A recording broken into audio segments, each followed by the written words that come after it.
안녕하세요. 대전에서 꽃집을 하고 있는 플로리스트예요. 인생의 갈림길에서 무사히 행복한 길로 돌아선 여자 사람이고, 지금부터 제 이야기를 한번 해볼까 해요. 오래전부터 만나던 남자친구가 있었고, 30대가 들어설 무렵 결혼을 약속하게 되었답니다. 마침 남자친구가 로스쿨을 졸업하고 변호사 시험에 합격했던 터라 결혼 이야기가 빨리 오가게 되었고, 저희 집에서도 찬성을 했어요. 어려서 아버지 없이 자랐지만 넉넉한 가정 형편으로 엄마가 모든 것을 다 해주셨기 때문에 저 역시 부족함 없이 자랐다고 생각했고, 남자친구에게 절대로 뒤처지는 제가 아니라고 생각했답니다. 그리고 아빠가 없는 저에게 남자친구는 든든한 울타리가 돼주었기 때문에 저희 엄마 역시 남자친구를 정말 아끼고 아꼈어요. 그래서 행복할 거라고만 생각했답니다. 그래, 상민이라면 내가 두 팔 벌려 환영이지. 너네 둘이 오래 만났던 것만큼 얼마나 서로에게 신뢰가 깊겠어. 안 그러니?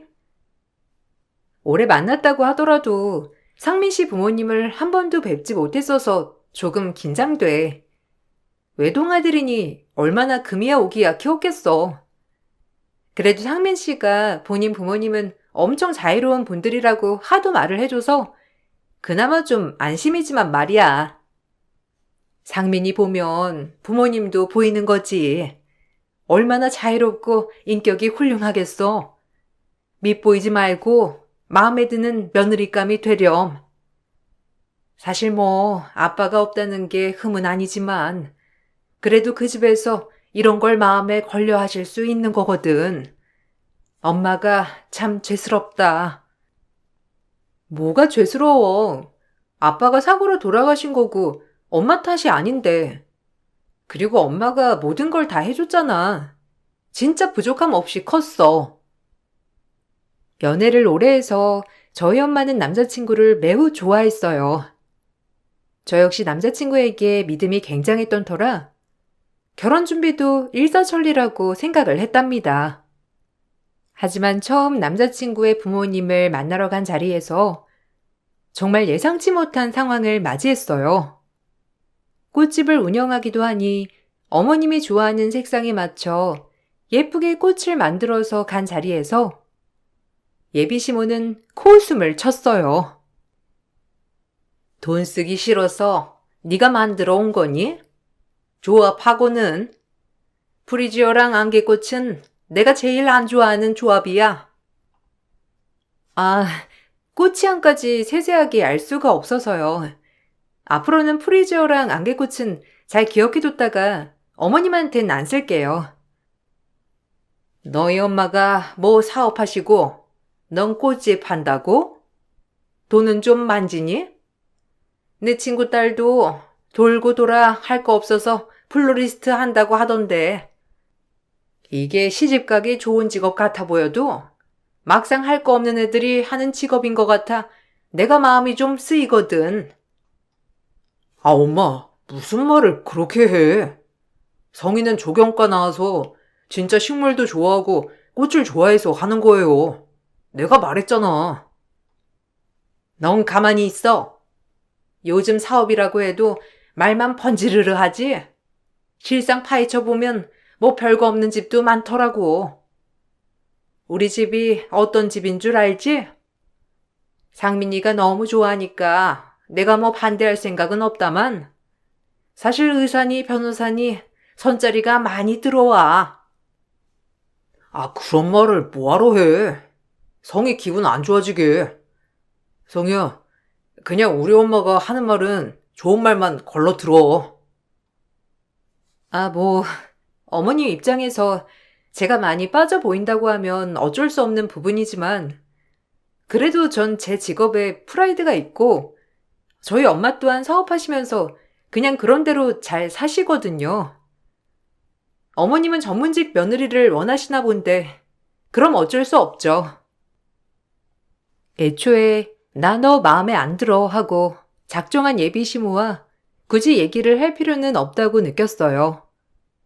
그 자리에서 어머님 마음에 드는 며느리를 맞아라 라는 식으로 얘기를 했고, 예비 시모는 그 모습을 보고 더욱더 어이없어하며 저를 나무라더라고요. 어이구, 무슨 수억 원대 자산가라도 되는 양 말한다. 요즘에 자기 개성 살려 일하는 게 좋다곤 하지만 그래도 전문직에 비빌 수 있니? 얘 아빠도 변호사고 지금 로펌 하나 운영하고 있어. 근데 내가 이런 거 말도 못하겠어? 네가 빠지는 결혼이니 이런 얘기는 좀 들을 줄도 알아야지. 너 벌써부터 발끈하면 이 결혼 못한다. 우리 아들이랑 결혼하려고 했을 때 각오한 거 아니니? 솔직히 너 아버지도 없다며. 결혼식 하면 네 엄마 옆자리에 아무도 없이 홀로 떨렁 있을 텐데 그 꼴도 보기 그렇고 말이야. 아니요, 각오 안 했죠. 그저 예비 시어른들께 사랑받고 행복하게 가정을 꾸려나갈 줄 알았지 이렇게 비교당할 줄 몰랐거든요. 그리고 아버지가 없는 건 제 아픔이기도 해요. 말씀 조심해 주세요. 솔직히 가는데 순서 없는 거 아닌가요? 저희 아빠가 그렇게 빨리 사고로 돌아가실 줄도 몰랐던 거고, 근데 그런 말을 아무렇지 않게 하시다니 저도 오늘 여러 번 충격받네요. 되바라진 것. 그러니 순진한 우리 아들을 꼬드겼나 보구나. 정도도 마음에 안 들면 이 결혼 파투네. 그럼 될 거 아니야? 네, 그래야겠네요. 정말 제가 굳이 왜 이런 결혼을 하려고 하면서 드라마에서나 나오는 일을 당해야 하는지 모르겠네요. 그럼 기호에 맞는 며느님 찾으세요. 최대한 예의를 지키려고 했으나 절 존중하지 않는 어른 앞에서는 예의를 차리고 싶지 않았고 그 자리를 박차고 나왔답니다. 자리를 박차고 나오자 남자친구는 절 따라오며 사정사정을 하였어요. 사실 남자친구만 보면 정말 하고 싶은 결혼이었지만 앞날이 그려지는 결혼에 주저하게 되었죠. 그런 저의 모습을 보고 남자친구는 자신감 넘치게 저를 설득하기 시작했어요. 미안해. 우리 엄마가 좀 심했지? 아빠랑 결혼할 때 엄마도 반대를 많이 당했었대. 원래 사람이 그런 게 있잖아. 본인이 당한 거 그대로 돌려주는. 집에 가서 내가 엄마한테 얘기할게. 그래도 그렇게 자리를 박차고 가면 내가 좀 당황스럽잖아. 어차피 더 얘기 나눠봤자 나만 질타하실 건데 내가 왜 그런 얘기를 다 듣고 있어야 돼? 자기 변호사에 뭐 집안 대단한 거 알겠어. 그래도 이렇게 상대방 집을 무시하면서 말씀하셔도 되는 건진 잘 모르겠다.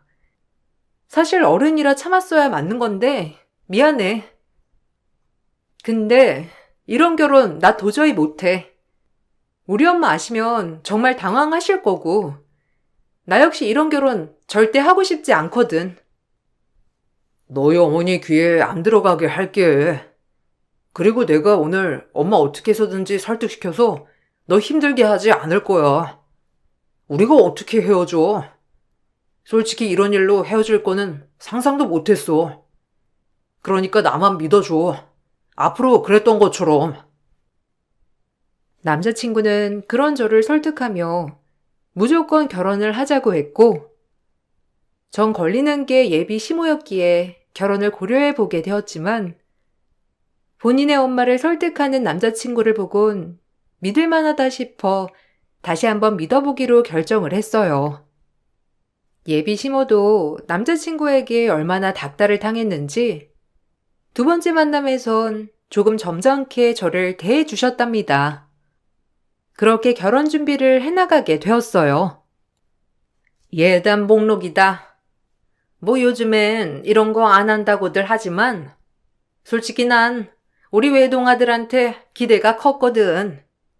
이런 건 네가 이해해 줄 수 있지? 내가 자식이 또 누가 있겠어. 우리 상민이 하나인데 이 정도는 네가 해와야 하는 거야. 너 결혼하면 의뢰 변호사 사무소리 들을 텐데 다 투자하는 거라고 생각하고 이 목록 지켜줬으면 좋겠어. 상민이가 나한테 신신당부를 해서 뭐 별말은 안 할 거다만 어쨌든 내가 원하는 건 이 정도고 너한테도 무리는 아니라고 생각하니 난 이만 갈 테니 계산하고 나와라. 이걸 다요? 상민 씨랑 뭐든 반반하기로 약속했고, 제가 모은 돈으로 충분히 결혼할 수 있을 거라고 생각했는데, 이제 막 30대에 접어든 제가 준비하기엔 엄청난 예단 목록이네요. 뭐 일단 어머님 뜻 잘 받았고, 생각 좀 해보겠습니다. 예비 시모는 그런 제가 마음에 정말 들지 않는다는 식으로 쳐다보곤 나가셨어요. 그리고 그 자리에서 예단 목록을 다시 한번 읽어보니 정말 기가 막혔답니다. 예단에 신혼집도 포함되어 있었고 그 안에 혼수까지 싹 다 제가 준비해오는 것이었어요. 말 그대로 본인 아들은 그저 몸만 보내겠다는 심산이었죠. 워낙에 허례허식이라고 생각했고 엄마에게 어려서부터 받은 것들이 많아 결혼은 무조건적으로 제 힘으로 진행하고 싶었지만 목록 자체가 제 힘으로 진행되지 않는 것이었어요. 당황스럽더라고요. 무슨 고민이 있니? 점점 살이 빠지네. 결혼 얘기는 잘 돼가고 있는 거야? 언제쯤 상견례 괜찮다고 하시니? 뭐 결혼 얘기는 잘 돼가고 있는데 그게 어머님이 좀 아무래도 외동아들이고 하니 바라시는 게 크더라고. 뭔데? 엄마한테 얘기해봐. 당연히 그럴 수 있지. 아들 그렇게 변호사 만들기 힘들었을 텐데 예단 목록 받았구나? 제 얼굴만 봐도 모든 걸 꿰뚫어보는 엄마였기 때문에 모든 걸 실토하였고 엄마는 그 예단 목록에 잠시 동안 말이 없으시다가 준비를 해주신다고 했어요. 하지만 다른 것도 아니고 신혼집마저 구해주신다는 엄마에게 너무 죄송해서 말이 안 나오더라고요. 에이, 됐어. 신혼집은 나랑 상민 씨랑 있는 돈에서 해결하기로 했으니까 너무 신경 쓰지 마. 요즘 대출도 잘 돼 있기도 하고 우리 힘으로 하고 싶었는데 엄마한테 이런 모습 보여버렸네. 진짜 괜찮으니까 신경 쓰지 마. 알겠지? 지금 받은 것도 충분해. 그래도 결혼의 첫 발을 내딛는 건데 난 우리 딸이 처음부터 밉보이는 거 싫다.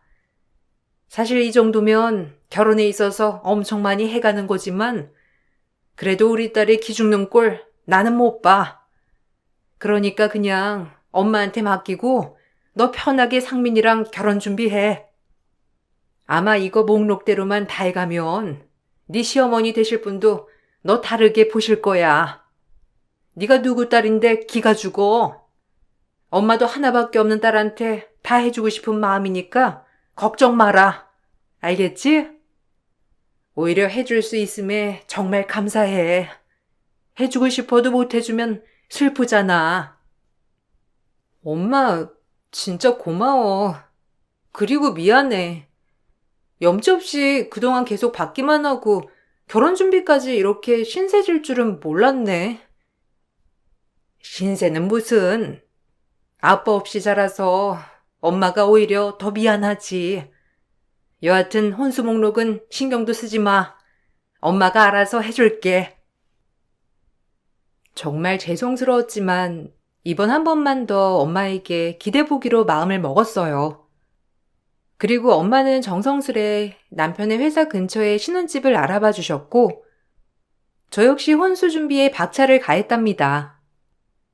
결혼식 날짜를 정해놓고 신혼집 입주까지 기다리는 동안 혼수 먼저 신혼집에 채워넣을 생각을 하고 있었던 저였는데 어머님이 혼수 먼저 본인 세컨드 하우스에 들여놓으라고 하더라고요.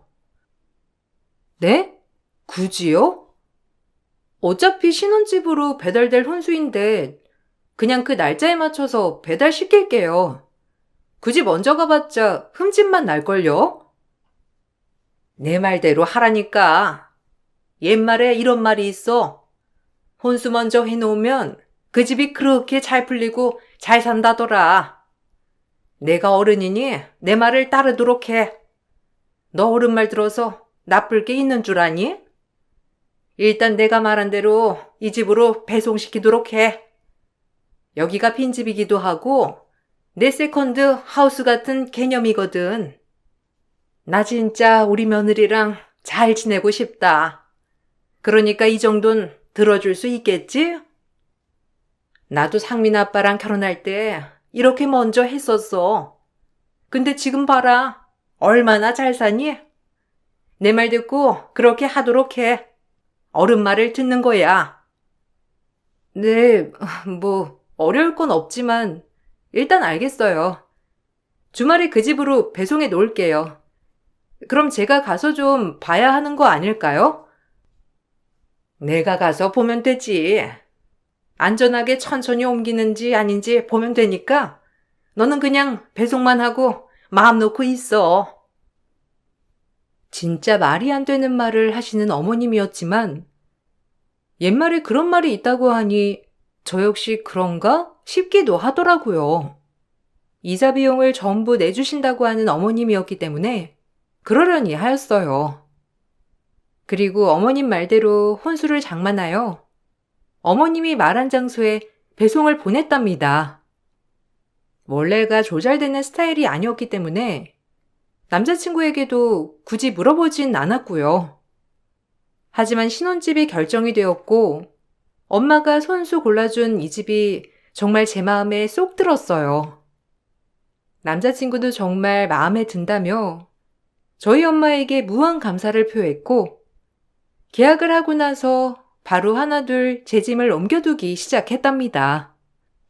그런데 예비 시모는 뭐가 또 마음에 들지 않는 것인지 저에게 억지를 부리기 시작했고 그 모습에 정말 정이 뚝뚝 떨어지게 되더라고요. 34평? 너 뭔가 착각하나 본데? 지금 34평이 웬 말이야? 내 아들이 로펌 대표 아들인데 서민평수 웬 말이니? 네 짐이고 우리 아들 짐이고 다 빼고 파혼해라. 난 적어도 42평을 해올 줄 알았다. 변호사 사모되는 사람이 이 정도야? 어머님, 진짜 너무하시네요. 이게 작아요? 저희들 신혼집이고 상민 씨도 저도 마음에 들었으면 된 거죠. 그리고 이 지역에 34평이 얼만 줄이나 아세요? 진짜 저도 도저히 못 맞추겠네요. 42평은 못하니까 억지 부리지 않으셨으면 좋겠어요. 뭐? 그럼 파혼해야지. 어차피 결혼 날짜도 남았겠다. 못할 게 뭐냐? 난 구질구질한 며느리 필요 없으니 당장 파혼해. 어디 34평에 다리라도 뻗고 짜겠냐? 우리를 뭘로 알고 이런 서민평수를 해와? 적어도 둘이 살 거면 42평 정도는 돼야지. 그래요? 어머님이 그렇게 파혼을 원하시면 저도 못하겠네요. 아버님 로펌도 빼세요. 이제 계약 기간도 끝나가는데 제 빌딩에서 나가주시죠. 어차피 그 건물에 그 층수 들어오고 싶다고 하는 사람도 줄 섰으니 나가주시면 되겠네요. 또 혼수로 준비한 가구나 가전은 다시 이 집으로 그대로 배송해줘야 할 거예요. 안 그러면 가만 안 있을 거니까 그리 알고요. 아니, 빌딩이라니? 그 건물이 네 거라도 된다는 것처럼 말한다. 그게 얼마짜리 건물인데 네 거인 양 행세를 해? 내가 혼수로 34평 아파트에 왔는데 다리 뻗고 자겠냐며 파혼에 친 시모였고 제가 제 빌딩에서 예비시부의 로펌을 빼라고 하니 예비시모 얼굴이 허옇게 질려서 풀썩 쓰러지고 말았어요. 그리고 끝까지 믿을 수 없다는 듯이 저보고 거짓말 치지 말라고 하시더라고요. 믿고 싶어 하지 않는 그 얼굴을 보니 저도 모르게 웃음이 나왔고 모든 것을 끝내야겠다고 생각하니 마음이 편해지기 시작했답니다. 역시 뭐니 해도 사람은 짝이 있는 것이고 억지로 있는다고 해서 맺어지는 게 아니라고 생각했어요. 굳이 이런 가시밭길을 가야 하나 싶은 생각이 마구 들면서 이 결혼 준비를 끝내야겠다고도 생각이 들어버린 것이었죠. 몰랐나 본데 그 건물 제 거예요. 저희 돌아가신 아빠가 남겨주신 유일한 제 상속 재산이죠. 뭐 엄마도 사업하시는 분이니 어려움 없으시고 저 역시 건물 하나 있으니 굳이 어렵지 않게 살았지만 그래도 아직은 엄마가 계속 관리하고 계시는 건물이긴 하거든요. 그 건물에 상민 씨 아버님 로펌이 들어간 거 모르셨어요? 아, 저랑 상민 씨랑 어떻게 연애를 하게 됐는지 모르나 본데 제가 그 건물 들락날락거릴 때 상민 씨가 아버님 심부름을 많이 오게 되었고 거기서 맞닥뜨려서 인연이 시작된 거예요. 뭘 아시고 들이대셔야지. 굳이 건물이 제 거라고 말할 필요가 없고 결혼하면 천천히 얘기하려 했는데 도저히 어머님같이 욕심 많은 분을 제 시어머니로 모시고 싶지 않네요. 저희 인연은 여기까지인 것 같아요. 혼수나 돌려주세요. 아니, 그 건물이 네 거란 말이야? 그럼 그걸 진작 말했어야지. 내가 너한테 이렇게 대할 이유가 전혀 없었잖아. 그런 알짜배기 건물 가지고 있으면서 한마디도 안 한다는 건 네가 잘못한 거다. 이제 오해를 풀었으니 우리 처음부터 얘기하자. 아니요. 더욱이 드릴 말 없습니다. 건물주가 아니라고 해도 전 상민 씨랑 결혼할 사람이었는데 건물주면 어머님의 태도가 달라졌다는 말이 절 더욱더 분노하게 하네요. 저도 굳이 이런 결혼하면서 눈치 보고 싶지 않아요. 혼수 돌려주세요. 어차피 모든 계약이야 지금 취소하면 위약금이 없으니 취소하면 되고요. 어머님이 그렇게 먼저 사나오라고 했던 혼수나 주세요. 이왕 엄마가 아파트 해주신 겸 거기에 들여놓고 독립했다고 생각하죠 뭐. 이번 주말까지 혼수 목록 거기다가 배송해 주셨음 해요. 예, 네가 오해를 했나 본데 그냥 내가 아파트 평수 가지고 한마디 한 걸 너 이렇게 죽자사자 달려드니? 그러는 거 아니야. 제가 건물주라는 것도 놀라운데 혼수를 당장 돌려달라고 하자 예비 시모는 얼굴이 창백해졌답니다. 이렇게 나오면 제가 42평 아파트로 준비해 줄 줄 알았는데 의뢰 파혼을 한다고 하니 놀란 것이었어요. 그리고 혼수에 대해선 입을 꾹 다물더라고요. 옛말에 혼수를 미리 준비하면 잘 산다고 하던데 이 말도 다 거짓말이더라고요. 미리 준비한 혼수 때문에 골머리가 아팠거든요. 왜 말을 못하세요? 파혼한다니깐요? 그럼 혼수를 돌려주셔야죠. 그지 어머님 세컨드하우스에 배송한 혼수 말이에요. 우리 상민이도 그 사실 아니? 아니 일단 진정하고 파혼이 애들 장난도 아니고 그냥 지평수만 좀 들려달라는 건데 뭘 그리 쌍심지를 켜냐? 천천히 물 좀 마시면서 얘기하자. 나도 흥분해서 말이 헛나오긴 한 것 같아서 그래. 아니요, 이 결혼 못해요. 제가 빌딩주라고 하니 마음이 달라지셨나 보죠? 그러니 욕심부릴 걸 부려야죠. 됐고 혼수 얼른 주셨음 해요. 어차피 상민 씨도 알게 될 터이니 상민 씨 통해서 혼수를 받던지 할 테니까 그리 아세요. 그럼 나가주시길 바래요. 일단 상민이한텐 아무 말도 하지 마. 내가 너한테 혼수 배송해 주기로 한 날짜까지 해줄 거니까 그냥 기다리라고. 그게 배송업체랑 말도 해봐야 하고 글쎄 기다리면 다 알아서 해준다니까. 그리고 파혼이 사실화된 것도 아닌데 왜 그러니? 결혼도 깨진 마당에 제가 왜 그 날짜를 기다려야 하죠? 이사 비용을 정 못 내겠으면 제가 낼 테니까 당장 돌려주세요. 그리고 착각하셨나 본데 파혼 맞아요. 어머님이 파혼하라면서요. 알겠다고요. 저도 이 결혼 안 하겠으니 돌려달라고요. 일단 상민이한텐 천천히 얘기하자. 너랑 나랑 오해가 있으니까 오해도 좀 풀어보고 그렇게 단언하지 말고. 단언이라뇨? 어머님 입에서 나온 말인데요. 그리고 상민 씨한테 말을 해야 될 것 같네요. 이 중대사항을 본인이 알아야죠. 제 말에 계속해서 말을 돌리는 예비 시모였고, 굳이 이 사실을 남자친구에게 말하지 말라고 하더라고요. 그 점이 참 이상했답니다. 그래도 남자친구에게 파혼을 통보함과 동시에 혼수를 돌려달라고 얘기를 했고, 남자친구는 처음 듣는 소리인 양 얘기를 하더라고요. 그러면서 저에게 애원을 했는데, 사실 남자친구한테는 미안했지만 도저히 이런 집에 시집갈 엄두가 나지 않았답니다. 남자친구도 정말 사랑했지만 전 제 자신이 이 세상에서 제일 소중하거든요. 그리고 그 후에 후폭풍은 엄청나게 되었어요. 엄마가 기어이 일을 내셨구나. 아, 미치겠다. 정말 미안해. 근데 혼수라니?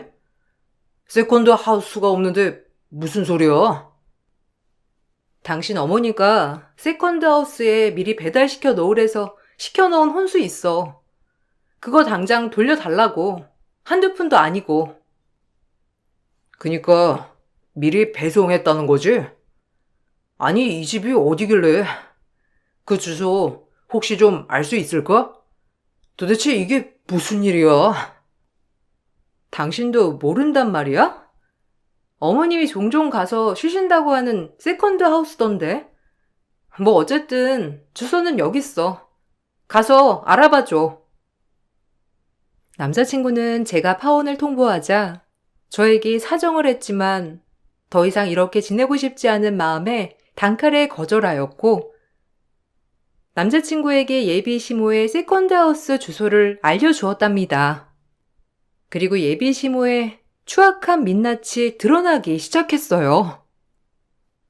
어머, 누구세요? 여긴 저희 집이고 어떻게 된 일이신지? 혹시 집 잘못 찾아오신 거 아닌가요? 여기 맞으신가요? 저 배정래 씨라고 모르시나요?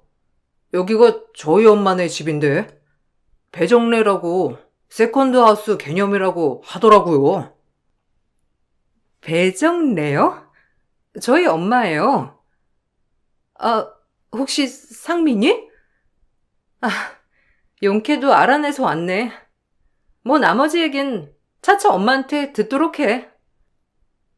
제 이름을 어떻게 알죠? 그리고 엄마라뇨? 당신이 우리 엄마 딸이라도 된다는 건가요? 이게 어찌된 영문인지? 알고 보니 제 혼수를 다른 사람들이 쓰고 있었고, 그 사람들은 다름 아닌 예비 시모에 숨겨진 딸이었답니다. 숨겨진 딸이 의사 사이를 데려온다는 말에 모든 걸 다 해주고 싶었던 예비 시모였고, 경제권이 없던 예비 시모였기에 저에게 받은 혼수로 본인 딸의 신혼집을 채워준 것이었어요. 본인이 다 해준 것처럼 연기를 하면서 말이죠. 그동안 숨겨진 딸은 예비 신모의 잘하는 부부의 딸로 양자 입양이 돼서 살고 있었더라고요. 뒤에서 예비 시모는 그 부부와 딸에게 한 푼씩 지원을 해줬었고요. 그리고 뒤이어 저희 결혼 날짜가 다가올 때쯤 숨겨진 딸과 사이는 외국으로 공부를 하러 간다고 했고, 그때 이 혼수들을 다시 제 신혼집으로 가져다 놓을 속셈이었던 겁니다. 정말 기가 막히고 코가 막히는 이 현실에 입이 떡 벌어졌고, 더 충격을 받은 건 남자친구와 그의 아버지였어요. 평생 숨겨진 딸이 있었다는 걸 모르는 남자친구였기에 더욱더 이 사실을 받아들이기 어려워했고, 그 모습이 안쓰러웠지만 그럼에도 예비시모의 뻔뻔한 태도에 정말 화가 나는 건 어쩔 수가 없었답니다. 그동안 딸이 있으면서 숨기고 살았던 거야? 아니, 어떻게? 나랑 아빠한테 그걸 감쪽같이 숨길 수가 있어요? 첫 번째 남편이 죽고 딸마저 있다고 하면 가뜩이나 반대한 네 할머니가 나랑 네 아빠랑 결혼시켰겠니? 어쩔 수가 없었어. 네 아빠랑 결혼하려고 나도 이 약물고 숨긴 거였다. 그 덕에 너도 태어났잖니. 다 네 할머니 때문에 이렇게 된 거라고. 그래도 그렇지. 이건 아빠를 기만한 거나 다름없어요.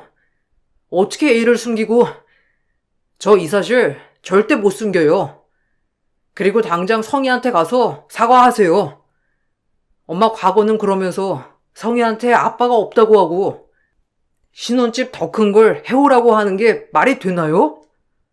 성희가 저 안 받아주면 저도 제 자신을 어떻게 할지 모르니까 엄마가 다 돌려놓으라고요. 그래야 할 거예요. 그래. 나도 성희가 건물주인 걸 알았으면 이렇게까지 안 했을 거야. 아휴, 어쩐다니. 건물주를 놓치게 돼서. 그리고 우리 딸도 나 때문에 불행하게 살았는데 내가 엄마로서 그런 것도 못 해주냐? 의사 사이 데려왔는데 그래도 뭐라도 해야 할 거 아니야.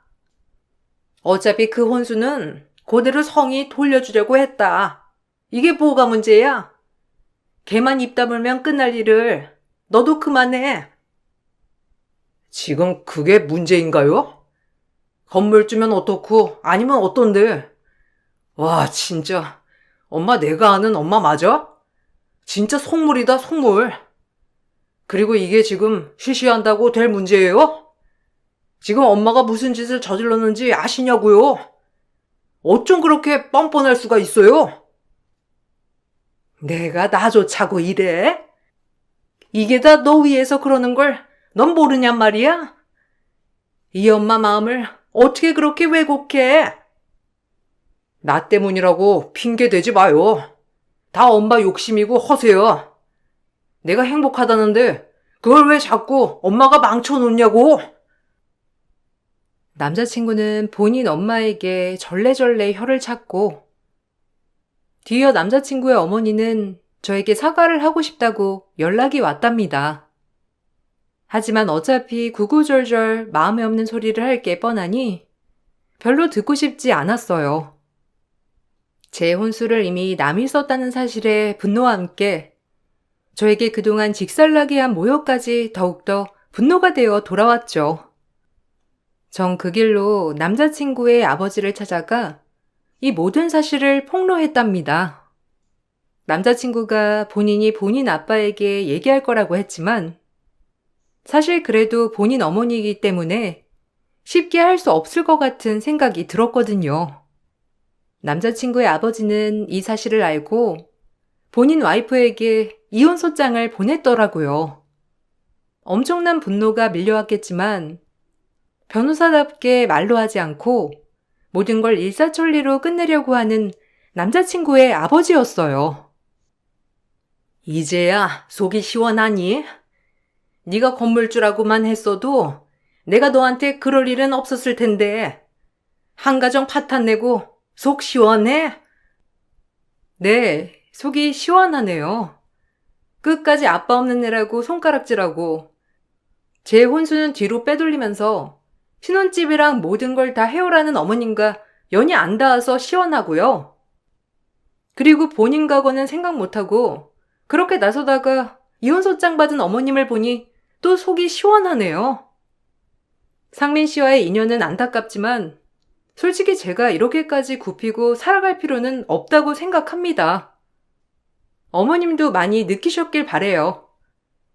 어머님이 상민 씨 할머님께 얼마나 당했는지 저야 알 길이 없지만 그걸 똑같이 하려고 작정한 사람처럼 하신 것 후회하셨길 바래요.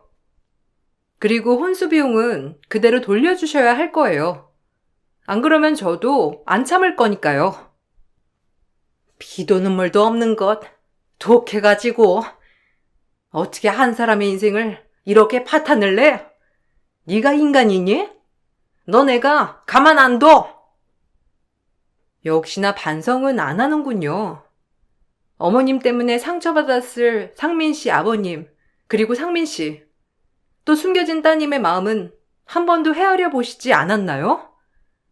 어쩜 뼛속까지 어머님만 아실 수 있죠?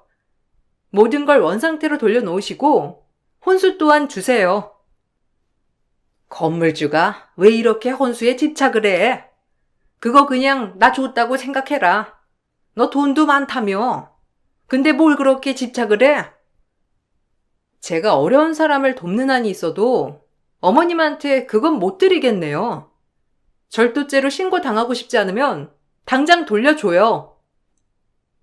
남자친구의 어머니는 제 앞에서 망연자실한 얼굴로 눈물을 뚝뚝 흘렸고 결국 이혼을 당했답니다. 그동안 경제권이 없어서 위자료 또한 주지 못하는 형편이라고 했는데 다행히 남자친구의 아버지가 위자료는 안 받고 깨끗이 이혼을 해달라고 했더라고요. 그래도 그동안에 산 세월과 아들이 있었기 때문에 남자친구의 아버님이 다 떠안고 가신 것 같은 마음이 들었어요. 위자료를 받지 않는 대신 예비 시모에게 남자친구의 아버지는 재산 분할도 전혀 해주지 않았고 그 나이에 예비 시모는 오갈 데가 없어졌어요. 결국 예비 시모는 이혼을 당했고 결국에 본인에게 돌아오는 건 아무것도 없었답니다. 그리고 제가 미리 준비한 혼수를 저에게 배송을 시켜줘야 했고 예비 시모에 따른 이 일을 알고 기겁을 했다고 했어요. 자기 엄마가 해준 줄 알았던 혼수가 알고 보니 이부 동생의 부인 될 사람이 미리 해온 혼수였으니 오죽했을까 싶었거든요. 예비 시모의 모든 욕심으로 인해 몇 명이 피해를 보게 되었고 이 일로 예비 시모에 따른 예비 시모에게 더 이상 연락을 하지 말라고 했다고 했어요. 어찌 보면 자식이 엄마를 안 보고 산다는 게 가장 큰 벌이 아닐까라는 생각이 들었습니다. 막상 일이 이렇게 되니 참 마음이 좋진 않았지만 그래도 속은 시원했답니다. 제 혼수를 빼돌린 예비 시모의 최후였고 건물주라고 갑자기 태세 전환한 시모의 말로였죠. 그 후로 남자친구를 몇 번 만나 하소연을 들어주었지만 저 역시 이번 사태를 겪고 나니 그냥 훌훌 털어버리고 싶더라고요. 엄마도 그냥 조그만 방 하나 얻어서 사셔. 그리고 아빠도 충격이 크시긴 했는데 그래도 그동안엔 낌새가 이상한 게 한둘이 아니었나 봐. 그냥 마음 내려놓고 사셔. 어떻게 보면 이게 다 엄마의 욕심 때문이었겠지. 네 마음이 안 좋은 건 아는데 혹시 우리 다시 시작할 수 있을까? 원하면 엄마 안 보고 살아도 돼. 그리고 도저히 잊어보려고 했는데 널 잊지 못하겠더라고. 미안. 상민 씨 보면 어머님이 떠올라서 만날 수가 없을 것 같아. 나도 마음은 아프지만 이건 아닌 것 같고 마음 잘 추슬러. 그래, 미안하다. 내가 너한테 씻을 수 없는 상처를 준 것 같아서 어디서든 꼭 건승하길 빌게. 넌 잘 될 거야. 남자친구와는 이것이 마지막이었어요. 이별은 마음이 아팠지만 그래도 정신적으로 모든 걸 탈피하고 나니 새로운 것들이 새록새록 보이더라고요. 오히려 엄마와의 시간이 더 많이 남았다는 것 같아서 앞으로 효도를 더 많이 해야겠다는 생각도 하게 되었고 평생 받기만 한 딸, 엄마에게 조금은 더 갚고 시집을 가야겠다고 생각했어요. 엄마도 제 파혼에 마음이 안 좋아 보이셨지만 그래도 모든 얘기를 듣고 나서 제 의사를 존중해 주셨답니다. 돌이켜 생각해보니 저에게 이런 일이 일어난 것도 어떻게 보면 다 인생의 한 페이지라는 생각이 들어요. 나중에는 더더욱 웃으며 털어버리는 날도 오겠죠? 요즘은 주말마다 엄마와 맛집도 다니고 더욱더 못다한 효도를 하려고 생각하고 있어요. 앞으로의 인생이 어떻게 펼쳐질지 모르겠지만 따뜻한 용기와 응원 부탁드리겠습니다. 그럼 좋은 하루 보내시고 글을 마칠게요. 감사합니다. 안녕하세요. 저는 새 아들을 키워낸 70대 초반 여자입니다. 남편과 결혼한 이후 그동안 잘 살아보겠다고 앞만 보며 정신없이 살다 보니 어느새 힘없는 노인으로 변해버려 평생 제 곁을 함께할 거라 생각했던 남편은 세상을 떠나고 배아파 낳아 키운 새 자식들은 은혜도 모르고 저를 내쳐버리는 통탄한 일을 경험하고 말았습니다. 먼저 세상을 떠난 남편이 너무 그립고 지금까지 무엇을 위해 살아온 건지 후회만 남게 되었어요. 힘들게 남편과 자식들 뒷바라지 해오며 이악 물고 버텨왔었는데 자식들은 키워준 부모에게 감사함보다는 더 많은 걸 바라고 있었고 결국 그 끝은 돌이킬 수 없는 결과까지 가져오는 비통한 사건이 눈앞에 펼쳐지고 말았습니다. 하루도 빠짐없이 운동을 즐겨하던 남편의 몸에 문제가 생겼다는 걸 알게 된 순간 병원을 찾았을 때는 이미 늦었다는 걸 알게 되면서 서둘러 병원에 입원을 할 수밖에 없었어요. 남편도 나이를 먹어가다 보니 아무리 근력 운동을 해도 살이 빠지는 건 어쩔 수 없다고 생각했었는데 알고 보니 대장암이었던 거죠.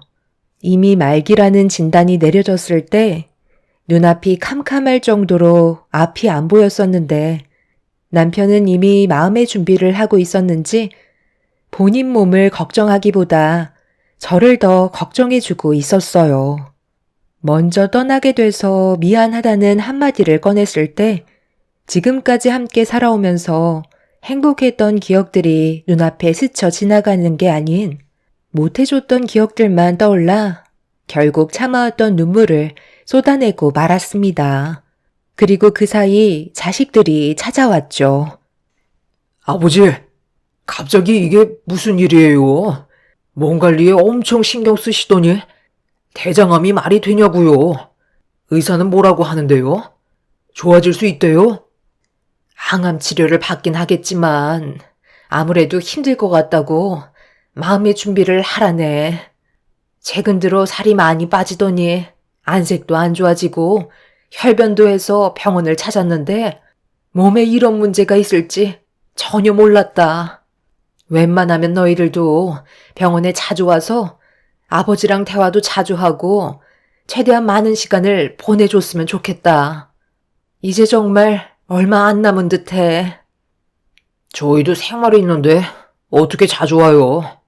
오늘도 정말 힘들게 시간을 뺀 거라고요.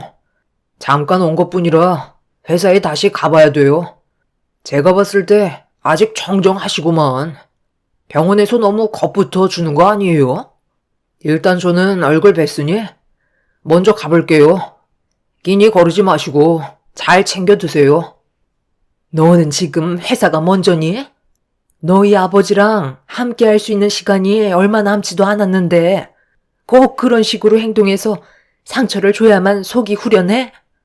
너는 왜 이렇게 매사에 부정적이고 불만투성이야? 네가 지금까지 잘 살 수 있었던 게 누구 때문인데? 너희 아버지가 온몸이 부서져라 일을 해서 지금의 위치까지 올라갈 수 있었던 거 아니야? 너한테서 눈물 짜내는 건 바라지도 않지만 지금의 너를 있게 해준 너희 아버지인데 조금이라도 걱정하는 마음이 있어야 되는 거 아니니? 아버지가 지금까지 나한테 해준 게 뭐가 있는데요? 저 혼자서 알아서 큰 거지. 받은 기억은 전혀 없는데 무슨 말을 그렇게 하세요? 누가 보면 아버지가 모든 걸 저에게 다 쏟아 부으신 것처럼 얘기하시는데 저는 좋은 기억보단 서운했던 기억들밖에 없어서 엄마가 원하는 말은 입 밖으로 나오지 않을 것 같아요. 지금 내 앞에서 못들 하는 거야. 그만하고 너는 바쁘다며? 그럼 서둘러서 회사로 가봐라. 당신도 너무 열내지 말고. 그러다 혈압 오르면 어쩌려고 그래? 평소에는 찍소리도 못하던 놈이 이제 와서 저러는 거 보니 열불 터져서 그래. 너 혼자서 알아서 컸다고? 그동안 먹여주고 채워주고 대학 등록금에 취업했다고 차만 뽑아줬어? 결혼한다고 해서 그 비용 전부 대주고 신혼집까지 마련해줬더니 너 지금 한다는 말이 해준 게 뭐가 있냐고? 그동안 남편이 쉬지 않고 힘들게 벌어모은 돈으로 둘째 아들뿐만 아니라 첫째, 셋째까지 전부 뒷바라지 해줬는데 받을 때는 넙죽 엎드리던 놈이 저희 남편 세상 떠날 날이 되니 그제서야 본색을 드러내는 아들한테 받은 상처가 저를 너무 화가 나게 만들었어요. 그래서 흥분을 가라앉히지 못한 채 병실에서 난리를 치고 말았죠. 둘째 아들이 싫은 소리 듣고 싶지 않다며 병실 밖을 빠져나간 뒤에야 모든 상황이 진정되었습니다. 첫째와 막내 아들은 제 눈치를 보며 최대한 조심스럽게 행동을 했지만 너무 큰 충격을 받아서인지 남편과 단둘이 조용히 있고 싶어 자식들을 돌려보냈어요. 남편도 그제서야 힘든 몸을 눕히며 놀란 가슴 진정시키고 있는데 본인이 과거에 아이들한테 너무 못해준 것 같다며 씁쓸한 표정으로 저를 바라보고 있었죠. 둘째 아들이 원래 첫째와 막내보다 욕심이 상당히 많아서 모든 자기가 전부 다 가지려 하길래 남편이 몇 번 안 좋은 말을 했었는데 그걸 기분 나쁘게 생각하고 있었는지 마음속에 오래 간직하고 있었던 것 같았습니다. 10손가락 깨물어 안 아픈 손가락 없다고 셋을 키우면서 공평하게 나눠주는 건 상당히 어려운 문제였고 항상 아낌없이 준다고 생각했는데 자식들의 욕심은 한도 끝도 없었죠. 결국 둘째는 남편이 세상을 떠날 때까지 첫날 병문안 온 이후 단 한 번도 찾아와 준 적이 없었습니다. 아무리 그래도 자식된 도리로 자기를 이 세상에 있게 해준 아버지의 장례식장에는 와야 하는데 끝까지 오려 하지 않자 너무 화가 난 저는 둘째 며느리한테 전화를 걸었어요. 곧바로 받은 둘째 며느리는 얼마나 심각한 상황인지 제대로 파악을 못하고 있는 듯 밝은 목소리로 전화를 받았습니다. 어머님, 무슨 일 때문에 전화하셨어요? 아, 제가 지금 모임에 나와서 전화 통화를 오래 못하거든요. 용건만 간단히 해주셨으면 좋겠어요. 너 지금 어떤 상황인지 모르고 있는 거냐? 너희 시아버지가 세상을 떠나서 장례를 치르고 있는데 코빼기도 안 비치고 지금 모임에 나가 웃고 떠들고 있는 거야?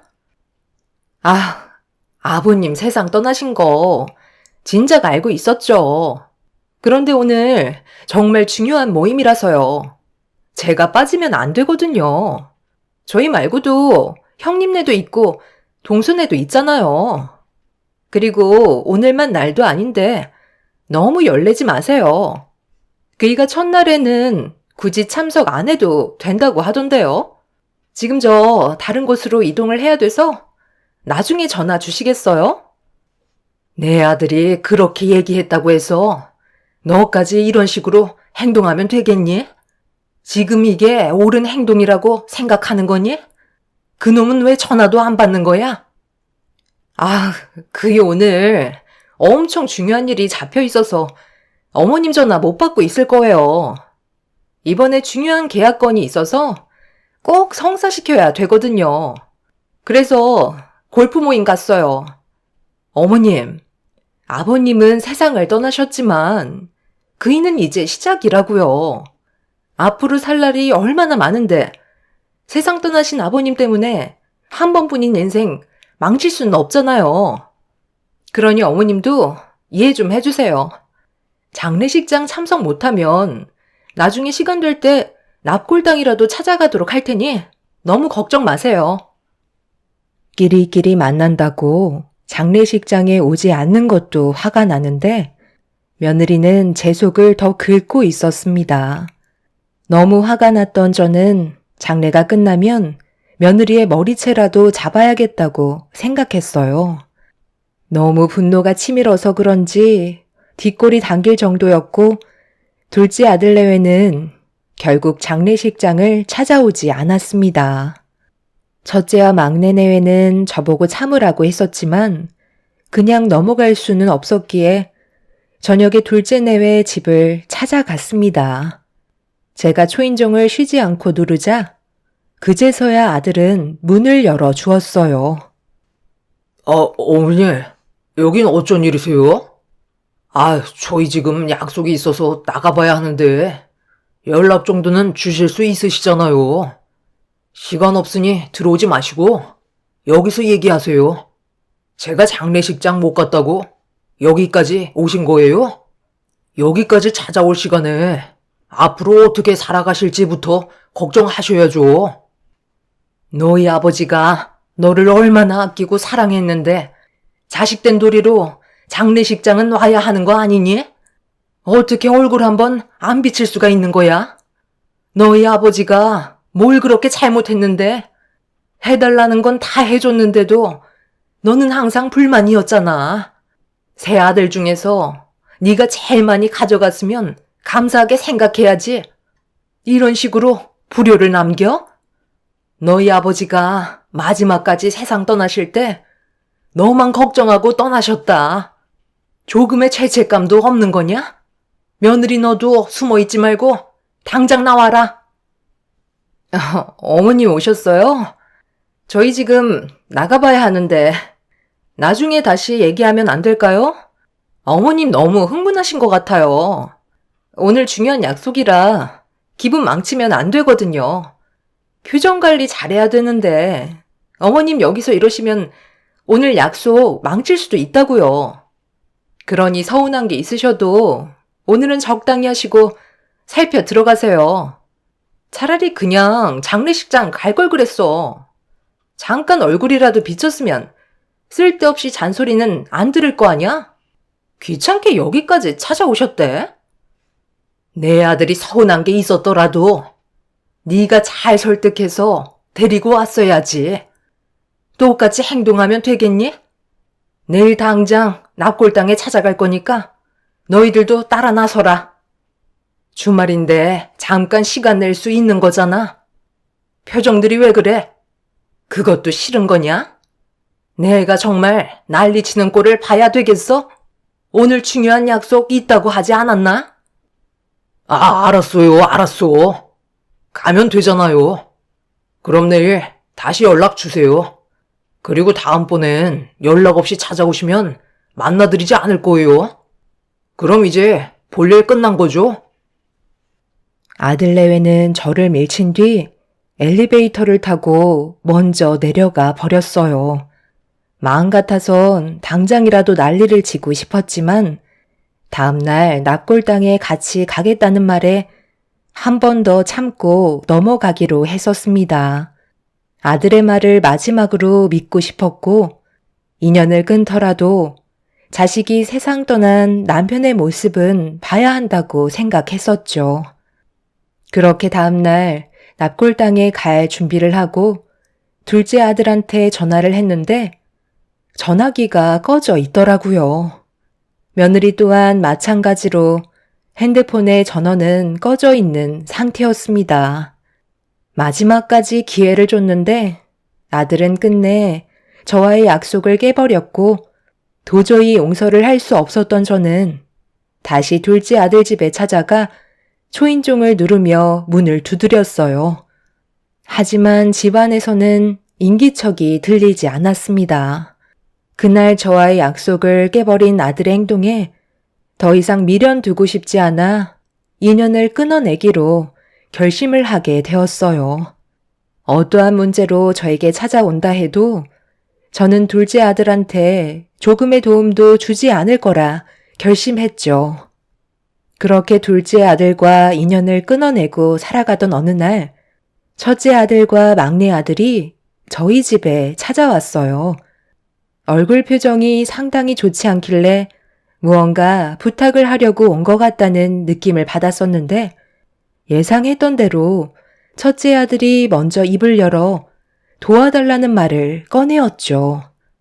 무슨 안 좋은 일이 생겼냐고 물어보자 첫째 아들이 눈물부터 흘렸습니다. 어머니도 알고 계시죠? 저희 둘이 같이 사업을 하고 있잖아요.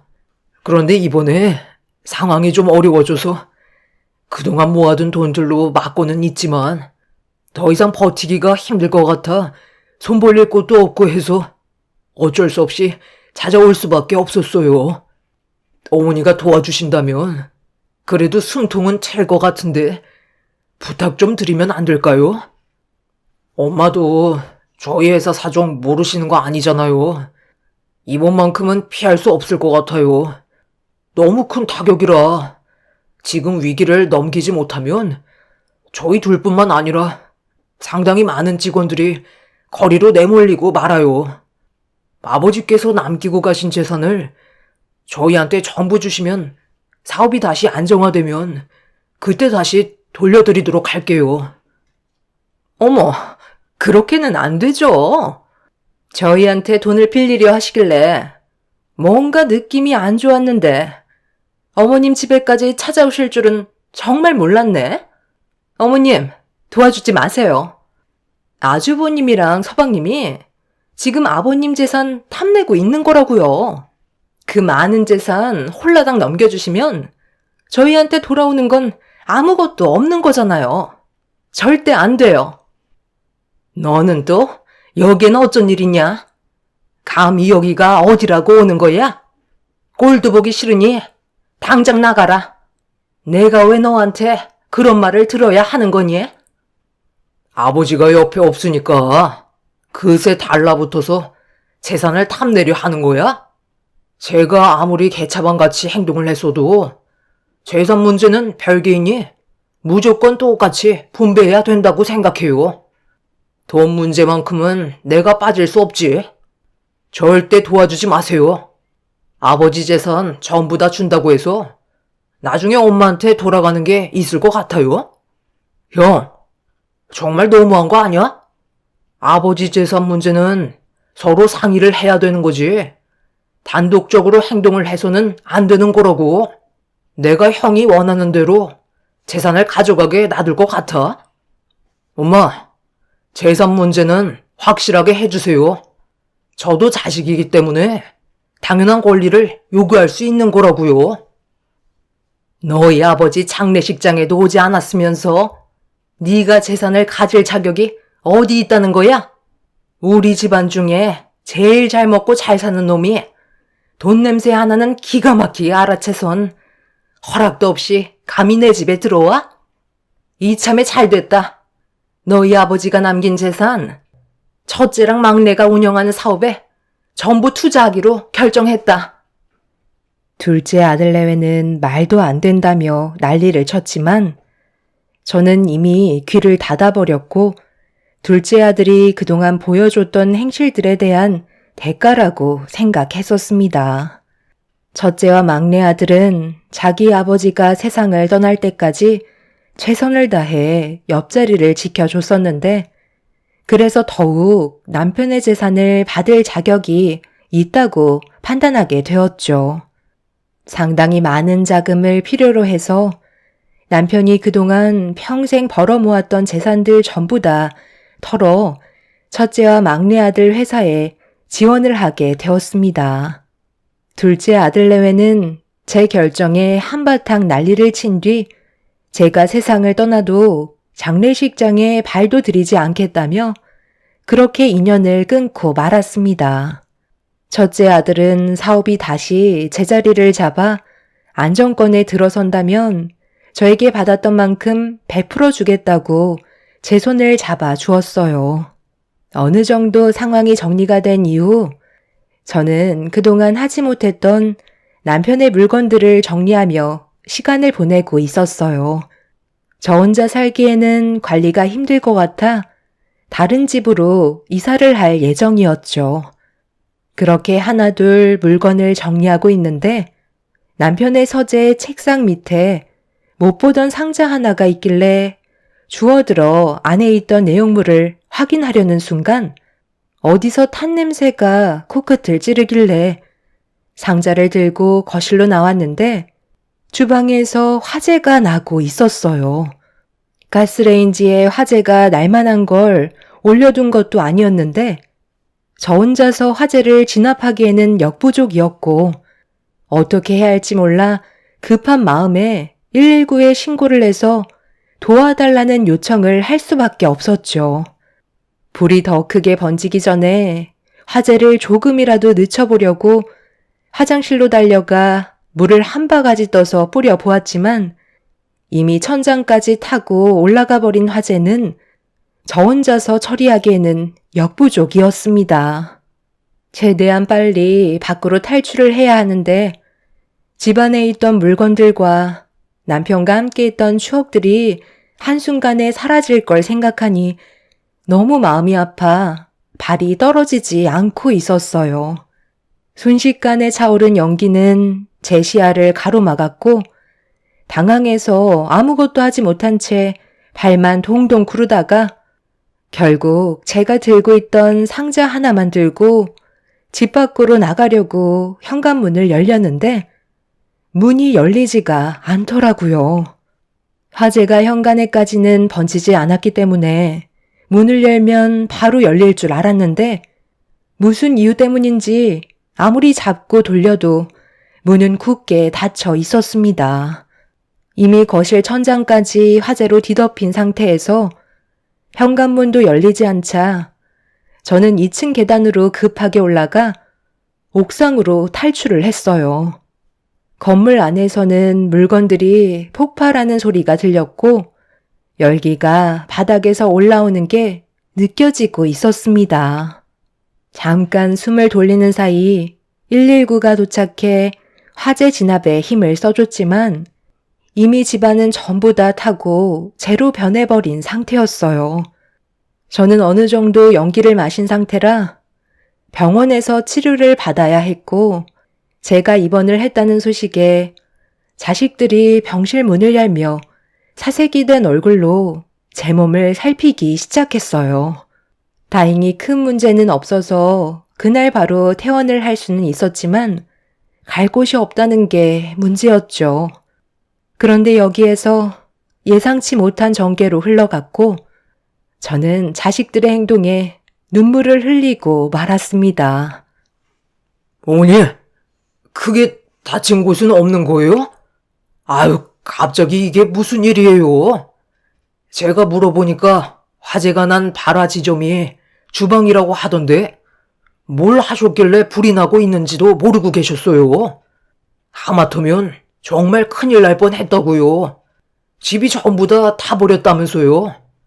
그럼 아예 허물고 땅만 팔든지 해야 되겠어요. 당장 지낼 곳은 있으세요? 나도 왜 불이 났는지 이해를 할 수가 없다. 주방에서 딱히 뭘 한 것도 없는데 타는 냄새가 나서 나와보니 주방에서 이미 불이 나고 있었어. 집이 그렇게 됐으니 전부 다 헐고 땅만 처분하던지 해야 되겠지. 그런데 거처가 없어져서 지금 당장 갈 곳이 없는데 너희들한테 신세 좀 줘도 괜찮겠니? 상황이 마무리되는 대로 나 혼자 살 곳 마련해서 나갈 테니 그때까지만 너희들한테 신세 좀 져야 할 것 같다.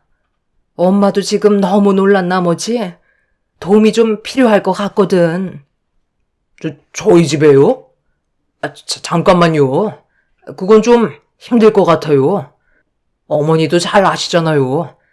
저희도 애들이 많아서 어머니가 마음 편히 쉴 곳이 없어요. 방도 없고요. 나도 형이랑 같은 상황이잖아. 우리도 남는 방이 없어서 엄마가 편하게 지내실 수 있는 공간은 마련해드리지 못할 것 같은데. 차라리 그냥 숙소 같은 데서 잠깐 지내시던지 집 근처 원룸 하나 잡으시는 게 좋지 않을까요? 화재가 난 집 철거하고 땅을 파실 때까지 저희 집에서 지내는 건 무리가 좀 있을 것 같아요. 소식 듣고 왔어요. 어쩌다가 화재까지 났어요?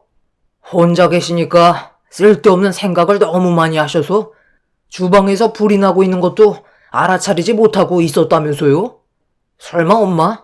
치매 있으신 거 아니에요? 그러지 않고서야 어떻게 집에 화재가 난 걸 모르고 계신 거죠? 그래도 상태는 멀쩡해 보이니 저는 이만 돌아가 보도록 할게요.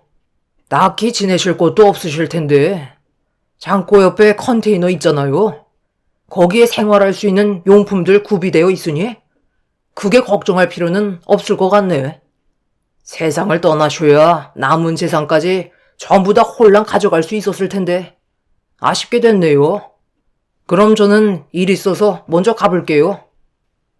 둘째 아들이 나가자 첫째, 셋째도 잠깐 제 거처를 마련해주기 불편하게 느끼고 있었는지 나중에 다시 오겠다며 급하게 둘째 아들 뒤를 따라 나갔어요.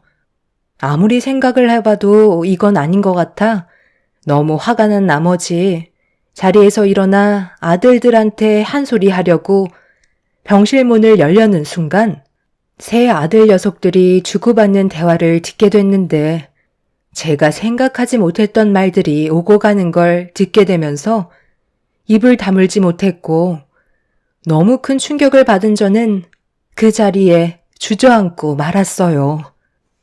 노인네가 명도 참 더럽게 즐기네. 어차피 화재 난 거 그냥 같이 사라졌으면 좀 좋아? 앞으로 얼마나 더 산다고 그걸 뛰쳐나오네. 그래서 내가 뭐라고 그랬어? 모든 건 확실하게 하는 게 좋다고 했었잖아. 그 땅값이 얼마짜리인데? 이제 두 번의 기회는 오지 않는다고. 그래도 아버지 재산은 전부 다 받았잖아. 둘째 형 머릿속에서 나온 아이디어가 아니었으면 우리한테 그 큰 돈이 들어왔었겠어? 둘째 형이 일부러 엄마를 자극한 거잖아. 그래서 장례식장에도 오지 않은 거고. 그래야 엄마가 둘째 형에 대한 분노 때문에 보라는 식으로 우리한테 재산을 더 쉽게 준 거였잖아. 이번 것만 조용하게 넘어갔었다면 껍데기까지 홀라당 벗겨먹는 거였는데 정말 아쉽네. 그렇게 많은 돈을 맨날 숨겨놓고 꺼내려 하지 않는 아버지 때문에 우리가 그동안 얼마나 힘들었어? 돈이 많으면 알아서 좀 나눠주면 될 것을 가난한 사람들한테만 나눠주고 정작 자식들은 나 몰라라 하니까 이런 일을 당하는 거야. 일단 오갈 데도 없는 노인네 괜히 분노 사게 해서 남은 재산 토해내지 않을지도 모르니까 둘 중 하나는 잠깐 동안 모시고 있어. 막내 네가 좀 모시고 있어라. 어차피 그 땅은 금방 처분되니까 며칠만 같이 지내면 되는 거야. 이번 것만 끝내면 더는 볼 일 없으니까 네가 좀 희생해라. 그렇게 여기까지 와서 파투낼 생각은 아니지? 불편해도 조금만 참고 신경 써주는 척 연기만 잘하면 되는 거야. 괜히 일 크게 만들지 말자고. 아유, 왜 하필 나야? 형들은 꼭 하기 싫은 일들은 나를 시키더라. 항상 보면 뒤처리는 내가 전부 다 했었다고. 이번에 들어오는 재산은 내 비중이 컸으면 좋겠어. 세 아들 녀석들은 처음부터 남편의 재산을 탐하기 위해 미리 계획을 짜고 있던 거였어요. 그런 사실을 모르고 있던 저는 둘째 아들에게 보라는 식으로 첫째와 막내에게 도움을 줬던 거였죠. 거기에다가 화재 또한 저한테 남아있는 마지막 재산까지 가져가려고 계획을 해서 행동까지 옮긴 거였습니다. 둘째 아들이 화재를 냈다는 거에 너무 큰 충격을 받았지만 첫째와 막내도 둘째와 손을 잡았다는 게 너무 큰 아픔으로 찾아오고 말았죠. 결국 저는 그날 이후 제 뱃속에서 나온 세 아들들을 용서해 줄 수 없었고 화재가 난 집 옆에 있던 컨테이너에서 생활하며 앞으로 어떻게 그놈들을 정리해야 할지 계획을 세우기 시작했습니다. 건물 전체가 순식간에 화재가 나서 CCTV도 무용지물이었고, 둘째가 계획한 이 모든 것들을 밝혀내기 위해 화재가 났을 당시 조사를 했던 형사님을 다시 만나 제기로 들었던 내용들에 대해 전부 알려주었습니다. 그날 이후 담당 형사는 세 아들의 뒤를 조사했고, 저는 화재가 난 집을 철거한 뒤 남겨진 땅을 처분하기 위해 준비를 하고 있었어요. 세 아들들은 제가 걱정도 되지 않는지 컨테이너에서 생활하고 있는 저를 보러 단 한 번도 찾아와 주지 않았습니다. 그동안 무엇을 위해 남편과 발버둥 치며 살아왔는지 모르겠더라고요. 자식들의 행복을 위해 정말 앞만 보며 열심히 뛰어왔는데 정작 제가 얻는 건 아무것도 없었다는 게 너무 허무했고 지금까지 살아온 세월에 대한 후회만 남아버렸다는 거에 결국 오열을 하고 말았습니다. 그렇게 혼자 남겨진 컨테이너에서 지친 몸을 눕힌 채 잠을 청하려 하는데 남편이 남기고 떠난 상자 하나가 생각이 나더라고요. 화재가 났을 때 서재에서 들고 온 상자 안에 뭐가 들었는지 확인해 보기 위해 힘든 몸을 일으켜 상자를 열어보는 순간 그 안에서 이상한 물건들이 몇 개 있었고 하나하나 살펴보는데 작은 다이어리 같은 회고록이 있었어요. 그리고 안의 내용을 살펴보는 순간 입을 다물지 못했습니다. 남편은 그동안 세 자식들이 무엇을 하고 있었는지에 대해 모든 걸 다 파악하고 있었고 그거에 따른 증거물들을 전부 다 가지고 있는 상태로 모른 척하며 생활하고 있었어요. 둘째 아들이 자신에게 해선 안 될 잘못을 가하려 했다는 내용들부터 첫째와 막내 또한 남편이 가진 재산을 지속적으로 탐하려고 여러 가지 계획을 세웠지만 그 세 아들에게 감시를 붙인 남편은 아들들의 계획들에 모두 방어를 하며 위기에서 몇 번이나 벗어난 걸 알 수 있었습니다. 상자 안에서는 세 아들이 모여 의논한 범죄 계획과 그리고 남편이 평소에 건강을 생각해서 챙겨 먹고 있던 약을 다른 걸로 바꿔치기 했다는 거에 대한 여러 가지 증거물들을 확보해 놓고 있었죠.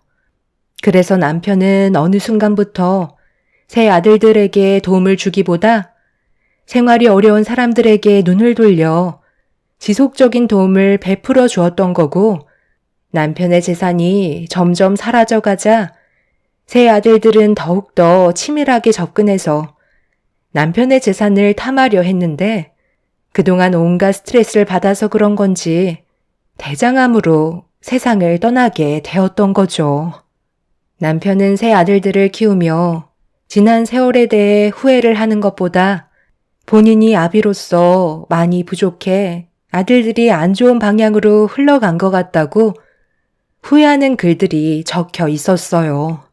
남편이 하지 못한 일들을 제가 직접 하기 위해 상자에 있던 증거물들을 형사분께 넘겨주게 되면서 세 아들들에 대한 처벌이 시작되었습니다. 몇 년간의 기록들은 세 아들을 궁지로 몰아세웠고 결국 재판에서 처벌을 면하지 못하는 상태가 되었죠. 저에게까지 잘못을 가하려 했다는 거에 상당히 무거운 중범죄로 처벌이 내려져 모든 계획의 중심이 되었던 둘째 아들은 징역 7년이 선고되었고 첫째와 막내는 징역 5년으로 감옥에서 자신의 잘못에 대해 벌을 받아야만 했어요. 왜 이렇게까지 해야 했는지 듣고 싶어 둘째 아들과의 면회를 신청해 얼굴을 대면하게 되었죠. 둘째 아들의 얼굴에는 분노가 가득했어요. 이 모든 것들이 저희 잘못만 있는 줄 아세요? 두 분은 저희한테 아무런 잘못이 없는 줄 아냐고요? 돈이 있으면 뭐예요? 정작 내 손에 쥐어주는 건 하나도 없었잖아요. 오로지 저 혼자만의 노력으로 일어나게 하시려면 뭐하러 이런 집안에 저를 태어나게 하신 거죠? 가난한 사람들은 아낌없이 도와주시면서 정작 저희가 도와달라고 했을 때는 눈 하나 깜빡하지 않으셨잖아요. 저는 항상 그런 게 불만이었어요. 그래서 두 분의 재산을 제가 모두 다 가져가고 싶었다고요. 자식은 원래 끝도 없이 받아도 부족한 거예요. 달라 하면 아낌없이 줘야 하는 게 부모라고요. 그런데 그런 역할을 제대로 하지 않으셨잖아요. 왜 그렇게 생각하는 거니? 너희 아버지랑 엄마가 너를 얼마나 아끼고 사랑했었는데 지금까지 너희 셋을 키우기 위해 쉬지 않고 노력해 왔었다. 그런데 주기만 한다고 해서 모든 게 좋아질 수는 없는 거야. 이 험한 세상을 살아가는 방법을 너희 아버지는 알려주려 했던 건데 그걸 너는 불만으로 받아들인 거잖아. 어차피 저는 여기에서 7년만 있으면 나가게 되어 있어요. 그때는 제 눈에 들어오는 곳에 있으시면 안 될 거예요. 엄마를 끝까지 찾아내서 제가 받은 상처 그대로 돌려드릴 테니 각오하고 계세요. 평생 두 발 뻗고 주무시지 못하게 만들 테니 매일같이 불안에 떨며 사시라고요. 우리 집사람이 지금 이를 갈고 있어요. 제가 여기에서 손을 쓰지 못한다고 해서 아무것도 할 수 없다고 생각하지 마세요. 7년 뒤에 두고 보자고요. 둘째 아들도 그렇고 첫째 막내 또한 저와 남편에 대한 분노는 가득했어요. 정말 최선을 다해 지원해주고 가르쳤다고 생각했었는데 결국 좋은 결과는 얻을 수가 없었네요. 그렇게 세 아들들이 계획해서 가져간 돈에 대해서는 시간이 꽤 걸렸지만 법적인 절차를 밟아 다시 저에게 돌아왔고 지금 현재 저는 다른 지역에서 인생 2막을 시작했습니다. 조용하고 한적한 곳에서의 삶이지만 이곳에서 세 아들 녀석들을 생각하지 않고 살려고 합니다. 인생의 반 이상을 자식들을 위해 살아왔었는데 얻은 거라곤 아픔밖에 없었지만 새로운 지역에서는 앞으로 좋은 날만 생겼으면 좋겠네요. 작게 운영하고 있는 찻집에 잠깐 머물러 가는 손님들과 수다를 떠는 게 요즘 제 낙입니다. 제 사연을 들어주신 분들께서도 만약 저희 찻집을 방문해 주실 기회가 생긴다면 많은 대화를 나누고 싶네요. 새롭게 시작한 남은 인생 행복만 가득하길 바라며 이 글을 마치겠습니다. 여러분들의 삶에는 언제나 평화가 끊이지 않길 기원드립니다. 감사합니다. 안녕하세요. 저는 최근에 사랑하는 사람과 결혼까지 계획을 했다가 결국 헤어지게 된 30대 여자입니다. 살면서 이런 경험을 해본 적이 처음이라 많이 당황했지만 제 선택이 옳은 결정이었다고 생각합니다. 남자친구와는 3년 정도 연애를 했었는데요. 저희는 결혼까지 생각할 정도로 서로 정말 잘 맞았어요. 그런데 남자친구만 좋다고 해서 결혼을 할 수 있는 건 아니더라고요. 제가 상상하고 그려왔던 그림과는 전혀 반대되는 일들을 경험하게 됐고 너무 큰 충격에 지금도 그 사건이 정말 현실이었는지 믿기 힘들 정도로 힘든 시간들을 보내왔습니다. 남자친구와 결혼 얘기가 오고 가면서 예비 시모의 귀에도 자연스럽게 들어가게 되었는지 어느 날 모르는 번호로 전화가 왔어요. 아무 생각 없이 받았다가 남자친구의 어머니라는 말에 깜짝 놀라 업무를 보던 도중에 그 자리에서 온몸이 굳어버렸고 예비 시모는 퇴근하면 잠깐 얼굴 좀 보자며 약속 장소를 알려주셨어요. 저는 너무 놀라서 곧장 남자친구한테 전화를 걸었는데 본인도 전혀 모르고 있는 상황이었는지 많이 당황스러워했지만 남자친구는 자기 엄마가 궁금한 걸 물어보려고 만나자고 하는 거지 별 뜻은 없을 거라면서 안심시켜 주려 했지만 여자의 촉이라는 게 있잖아요. 저는 전화 통화를 끊은 뒤에도 불안해서 걱정을 안 할 수가 없었습니다. 정식적으로 제가 예비 시댁에 인사를 드리러 가기도 전에 따로 얼굴을 보자는 말이 나왔다는 건 그만큼 예비 시모가 저를 좋게 보고 있지 않다는 걸 대충 짐작할 순 있었어요. 남자친구와의 결혼을 반대할 것 같은 느낌이 강하게 들었고, 그렇게 퇴근 후 약속 장소로 걸음을 옮기게 되었습니다. 남자친구가 같이 와주면 좋았겠지만, 하필 그날 지방에 출장 중이었던 상태라 어쩔 수 없이 어려운 자리에 예비 시모와 단둘이 얼굴을 마주할 수밖에 없었고, 저를 위아래로 한번 훑어보더니 질문을 했어요. 얼굴도 반반하게 생겼고 자연산인 것 같은데 이 정도면 내 아들이 좋아할 만하네. 사진으로 대충 보긴 했는데 실물이 더 나은 것 같은데? 인물 좋은 건 합격이긴 하지만 그보다 중요한 문제가 해결이 돼야 결혼도 할 수 있지 않겠어? 내가 초면부터 반말한다고 해서 기분 나쁜 건 아니지? 내가 원래 나보다 아랫사람에게 존대하는 걸 엄청 싫어하거든. 내가 살아온 역사에 아랫사람에게 존대했던 적은 단 한 번도 없었어. 그게 상대방도 편하잖아? 그럼 본격적으로 본론에 들어가 볼까? 내가 왜 얼굴을 보자고 했는지 혜은 씨는 모르겠지? 이런 대화는 가족들 앞에서 하기가 좀 껄끄러울 것 같아서 단둘이 대화를 좀 하고 싶었거든. 내 아들과 나는 아무래도 입장 차이가 있고 결혼에 대한 생각이 좀 다르니 내가 말한 조건에도 부합한다면 큰 문제 없이 결혼을 진행하겠지만 반대로 조건이 좀 마음에 들지 않는다면 나도 내 아들의 결혼에 대해서는 다시 생각해 볼 수밖에 없겠지.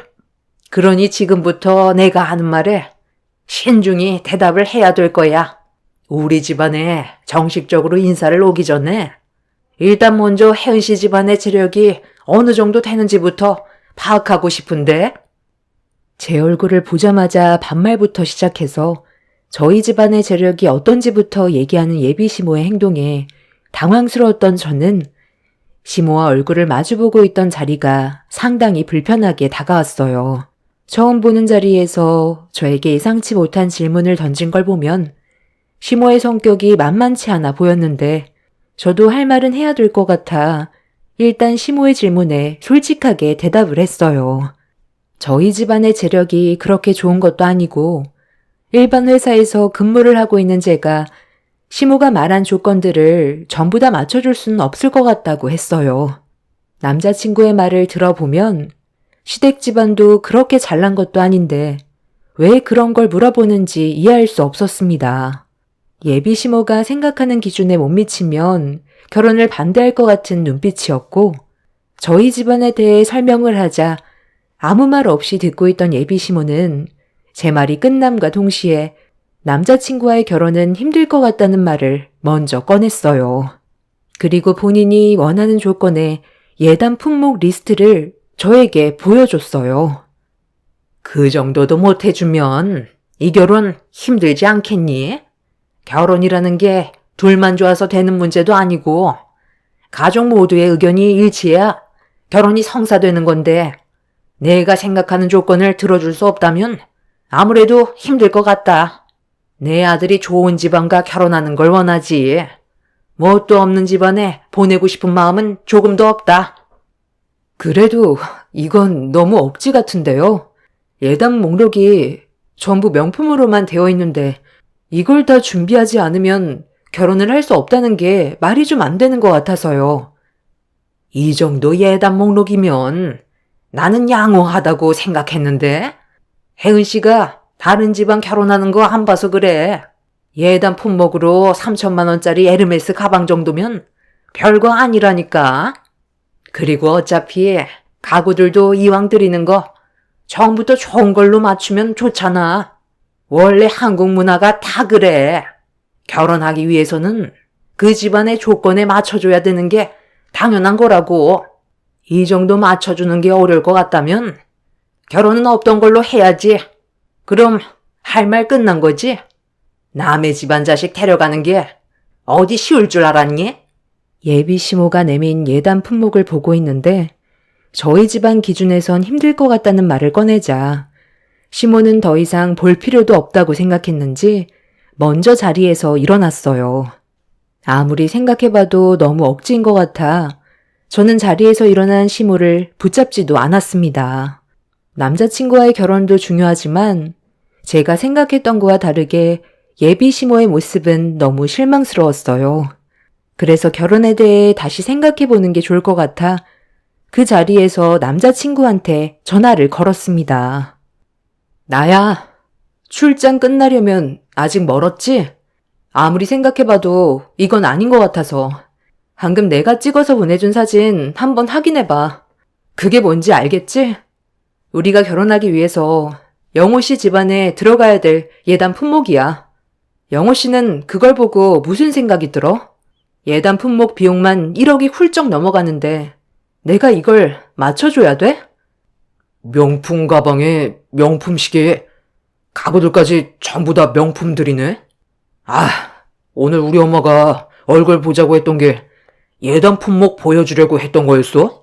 아, 나한테는 그냥 잠깐 개인적으로 얼굴 보고 얘기하고 싶어서 연락처를 알려달라고 했던 거였는데 정식적으로 인사를 오기도 전에 예단 품목부터 보여줄지 몰랐거든. 예비 시모가 보는 앞에서 저는 남자친구한테 예단 품목 리스트를 사진을 찍어 보내줬어요. 상식 이하의 행동을 이해할 수가 없어 남자친구는 어떻게 생각하는지 확인을 해보고 싶었습니다. 그리고 예상했던 대로 남자친구도 예비 시모가 보여준 예단 품목들이 말도 안 되는 기준이라며 당황해했고 예비 시모를 바꿔달라는 말에 핸드폰을 건네주자 저를 불편한 표정으로 바라보더니 제 손에 있던 핸드폰을 낚아채 남자친구와 전화 통화를 이어갔습니다. 그래, 나다. 이 정도면 나도 배려 많이 한 건데 뭐가 억지라는 거니? 너를 가지고 장사하는 게 아니라 잘난 내 아들 장가 보냈는데 아무것도 받지 않고 그냥 떠나보내면 내가 지금까지 너를 힘들게 키워왔던 세월이 너무 허무하잖아. 그래서 내 기준에서 적당한 거 골라 예단 품목 정해놓은 건데 그게 그렇게 마음에 안 드니? 나도 이 정도도 못해줄 집안에 너를 장가 보내는 게 좋은 줄 알아? 능력 좋은 여자 많으니까 결혼할 여자는 따로 찾아봐라. 대충 얘기 끝났으니 혜은 씨도 앞으로 내 아들 그만 만나줬으면 좋겠네. 내 아들 나이도 있고 더 이상 시간 낭비하게 하고 싶지 않거든. 여기까지만 하고 더 이상 내 아들한테 연락하지 마. 시모는 저에게 핸드폰을 던지면서 남자친구와의 결혼은 없던 일로 하자며 헤어짐을 통보했어요. 그날 저는 사랑하는 사람이 있어도 결혼을 할 수 없다는 걸 알 수 있었고 이 문제로 만약에 남자친구와 결혼을 한다 해도 예비 시모와 좋은 관계를 만들어갈 수 없을 것 같아 그동안 함께했던 관계를 접어야 할 것 같았어요.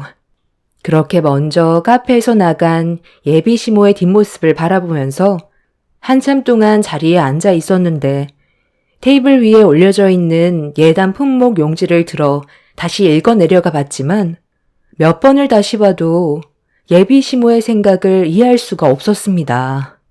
예단으로 한 살림 차리려는 듯한 모습이 너무 보여 실망스러웠고 그렇게 예비 시모와의 실망스러운 첫 만남이 끝나고 힘없이 집으로 돌아가던 도중 출장을 마치고 서울로 올라온 남자친구한테 연락이 와서 잠깐 저희 집 앞에서 얼굴 보며 대화를 이어나갔어요.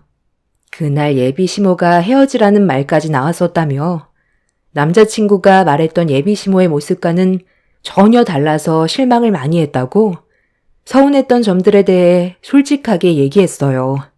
남자친구도 예비 시모가 헤어지라고 할지 예상하지 못했었는지 당황해했지만 저는 더 이상의 관계를 이어나가는 건 힘들 것 같다는 입장을 꺼낼 수밖에 없었습니다. 예비 시모 때문에 상처받고 싶지도 않았고 시댁 생활의 그림이 그려지지가 않아 차라리 여기까지만 하는 게 좋을 것 같았어요. 그래서 헤어지자는 말이 나온 거였는데 제 말이 끝나자마자 남자친구는 이별은 절대로 안 된다면서 자기가 상황을 최대한 좋게 풀어나가겠다며 저를 설득시켰지만 이미 마음이 떠나버린 상태였어요.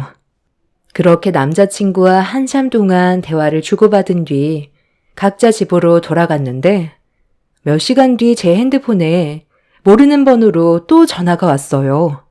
불안한 마음은 있었지만 일단 받았는데 이번엔 예비 시모가 아니었습니다. 안녕하세요. 저 영우 오빠 동생이에요. 좀 전에 우리 오빠가 집에 왔는데요. 예단 품목 때문에 지금 집안 분위기가 얼마나 안 좋아졌는지 알아요? 우리 오빠가 집안을 난장판으로 만들고 있다고요. 예단 품목이 얼마나 대단했길래 우리 오빠가 난리칠 정도였는지 궁금해서 한번 확인해 봤거든요. 그런데 뭐 별것도 없던데요.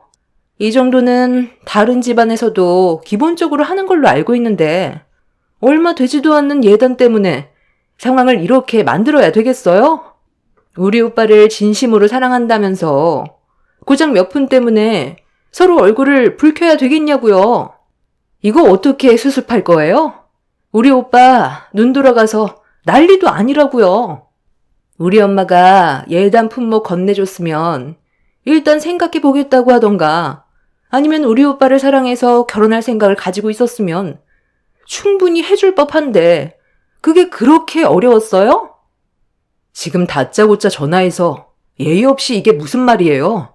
뭔가 오해가 있는 것 같은데 일단 오늘 영호 씨 어머니와 처음 얼굴 보는 자리였는데 정식으로 인사를 드리기도 전에 갑자기 예단 목록 보여주는데 당황하지 않겠어요? 우리 집안에서 어느 정도 허용되는 기준이 있는 건데 영호 씨로 한몫 챙기겠다는 것처럼 보이니까 기분이 좋을 리가 없죠.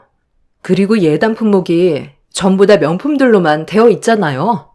솔직히 정식으로 인사드리러 갔을 때 예단 품목 보여주면 그 사람이 화낼 걸 뻔히 아니까 개인적으로 만나자고 했던 것 같은데요. 예, 전화 이리 좀 내놔 봐라. 너 때문에 지금 집안 분위기가 얼마나 안 좋아졌는지 알아? 감히 시집 무서운 줄 모르고 상황을 이렇게까지 만들어? 제가 상황을 안 좋게 만든 건 아닌 것 같은데요. 상식적으로 처음 얼굴 보는 자리에서 말도 안 되는 예단 리스트를 보여준 것부터가 잘못된 거죠. 뭐라고? 그 정도 해줄 능력도 없는 집안이면서 내 아들과 결혼할 수 있을 거라 생각했니? 쥐뿔도 없는 집안에 장가 보내려고 내 아들을 5급 공무원 만들고 지금까지 힘들게 뒷바라지 했는지 알아? 너 오늘 이 시간 이후로 내 아들과 한 번이라도 만나면 머리털 다 뽑아버릴 거니까 밤길 조심하고 다시는 내 눈에 띄지 마라. 네, 저도 그럴 생각이에요. 하나 있는 아들로 장사하려니 많이 힘들겠어요. 아마 그 사람은 당신 때문에 평생 결혼은 못할 것 같네요.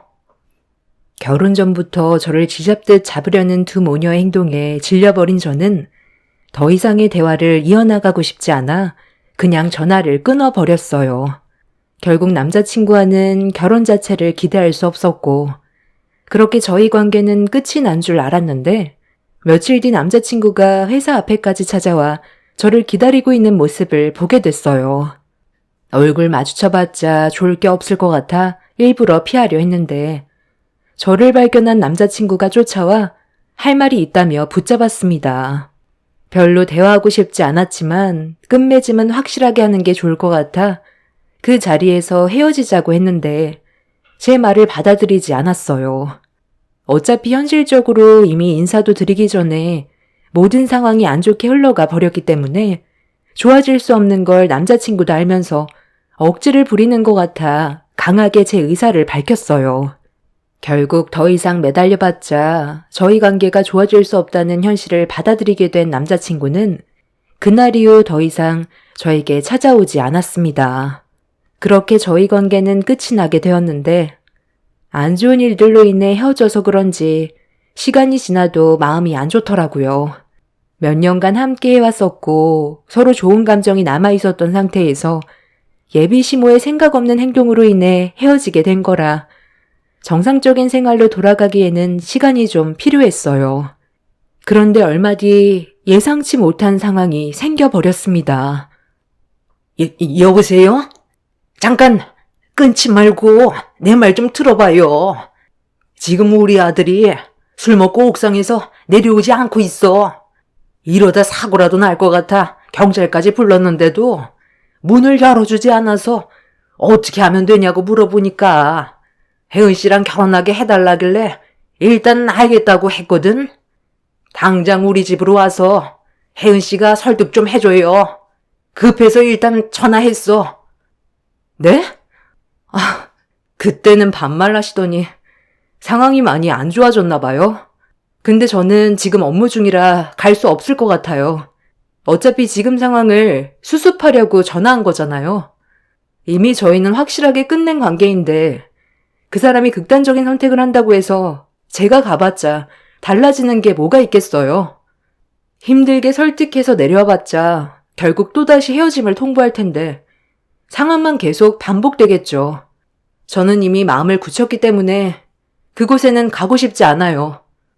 그럼 내 아들이 죽어도 괜찮다는 거야? 혜은 씨, 내가 잘못했다고 했잖아. 우리 관계 다시 좋아질 수 있게 노력한다니까.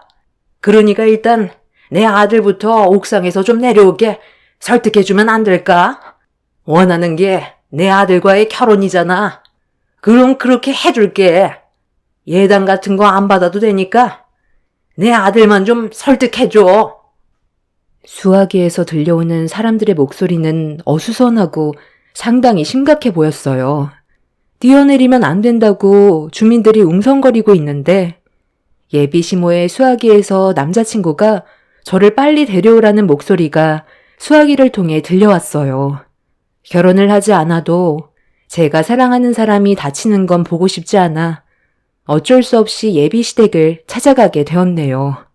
그렇게 예비 시댁의 첫 인사간 내 얼굴을 보자마자 온 시댁이 비명을 지르면서 내 밑에 엎드리며 남자친구를 구해달라고 애원을 했어요. 고개를 들어 옥상을 바라보니 남자친구가 위태롭게 난간을 붙잡고 올라가 있었습니다. 남자친구는 저를 보자마자 눈물을 흘렸어요. 지금 뭐 하는 거야? 미련하게 이런 식으로 행동한다고 해서 뭐가 달라져? 이제 그만하고 내려와. 어차피 우리는 이미 끝난 사이야. 내가 내려오면 엄마가 결혼 허락해 주겠다고 했어. 나랑 약속했는데 거짓말 하지는 않을 거라고. 조건 같은 것도 달지 않는다고 했어. 엄마, 이 자리에서 확실하게 얘기해 줘요. 정말 그렇게 해줄 거죠? 만약 엄마 말이 거짓이면 저 이 자리에서 뛰어내릴 거예요. 어떻게 할래요? 약속 지킬 거라고 빨리 대답하세요. 그래, 알았다. 좀 전에 통화할 때도 충분히 얘기했었어. 너희들 결혼 허락해 줄 거고 아무 조건도 달지 않을 거니까 너만 내려오면 되는 거다. 남자친구는 제가 올라와 주길 바랬고 예비 시모는 저를 뒤따라왔어요. 같이 올라가고 싶다며 아들을 걱정하면서 따라오셨고 그렇게 제가 옥상 문을 두드리자 남자친구가 문을 열어주었습니다. 그렇게 남자친구는 저를 보자마자 보고 싶었다면서 안아주었는데 기분이 별로 좋은 건 아니었어요. 저희가 아직까지 서로를 진심으로 사랑하곤 있었지만 남자친구의 행동이 옳은 건 아니었고 이런 식으로 결혼 허락을 받아봤자 시댁 식구들에게 축하를 받으면서 식을 올릴 수 없다는 걸 알기 때문에 저는 얼굴빛이 어두울 수밖에 없었어요. 일단 상황을 진정시킨 뒤 최대한 좋게 헤어지는 게 서로를 위한 길이라고 생각해 밑으로 내려간 뒤 다시 한번 말을 해주려고 했는데 갑자기 예비 시모가 남자친구를 밖으로 밀치더니 저를 옥상으로 끌어들였고 뒤이어 옥상문을 잠가 버렸습니다. 남자친구는 예비 시모에게 뭐 하는 짓이냐고 소리치면서 문을 열어달라며 두드렸는데 예비 시모는 저를 노려보면서 분노한 얼굴로 저에게 화를 냈어요. 너까지 꽤 감히 우리 집안을 들쑤셔나? 내가 정신 나갔다고 결혼을 허락해 줄 거라 생각했어? 너는 그냥 내 아들을 내려오게 하기 위한 도구에 불과했어. 나도 어느 정도는 예상하고 있었어요. 결혼은 반대할 줄 알았는데 이런 식으로 바로 행동할 거라고는 생각 못했네요. 나도 당신 며느리로 들어갈 생각 없으니까 그만 문 여세요. 좋게 마무리 지을 수 있는 거 당신 때문에 상황이 더 악화되어 가고 있잖아요. 내려가면 결혼할 생각 없다고 말하려 했어요. 내가 그 말을 어떻게 믿어? 네가 내 아들한테 미련이 없었다면 여기까지 오지도 않았겠지. 죽거나 말거나 상관하지도 않았을 건데 결혼을 허락해준다고 하니까 좋아서 달려온 거 내가 모를 줄 알아? 예단 품목 그거 얼마나 된다고. 내 아들을 사랑하면 충분히 해줄 수 있는 건데 너 때문에 이게 뭐야? 그 사람을 진심으로 사랑해도 방법이 틀렸다곤 생각 안 해봤어요? 어느 누가 처음 얼굴 보는 자리에서 1억이 넘는 예단 품목을 내미는 사람이 어디 있어요? 저 사람으로 장사하는 거 뻔히 눈에 보이는데 그걸 받아들이는 게 호구죠. 당신이 걱정하는 거 절대로 이루어지지 않으니까 그만 비키라고요. 아니, 나는 오늘 내 아들에게 확답을 받아야 되겠다. 너 이리 좀 와봐. 내 아들과 확실하게 끝내겠다는 말을 듣기 전까지 절대로 내려갈 생각하지 마. 예비 시모는 제 팔을 붙잡곤 무작정 옥상 난간으로 돌진을 했어요. 뭐 하는 짓이냐고 예비 시모를 뿌리쳤는데 이미 예비 시모는 제정신이 아니었는지 제 머리채를 강하게 잡아 무작정 난간으로 끌고 갔어요.